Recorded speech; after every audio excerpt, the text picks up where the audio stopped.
Hello，大家好，係咁啊！今日咧，我哋好榮幸啦，邀請到我哋10大傑出青年2024嘅龔志珊小姐，你好。係啦，聽過龔小姐講過咧，就係話其實你都會去唔同嘅地方咧參賽嘅，有冇啲咩嘢嘅經歷，其實你都好深刻，或者都想同佢哋分享一下咧？我覺得最深刻咧就係喺比賽期間，你一定會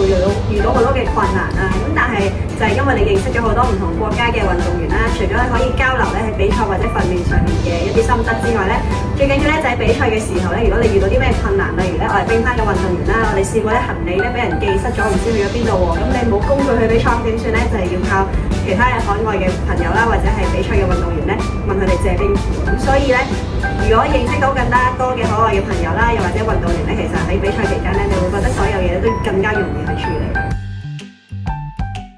我覺得遇到困難嘅時候咧，最緊要唔好放棄啦，同埋保持初心，就係你要記得點解當初咧你咁努力去訓練咧，就係為咗今次我嚟緊嘅比賽啦，或者係嚟緊今次嘅目標。咁所以只要你記得咧，當初為咗啲乜嘢咁努力咧，咁你只要繼續努力不懈，盡力做到自己最好嗰一面咧，就已經足夠啦。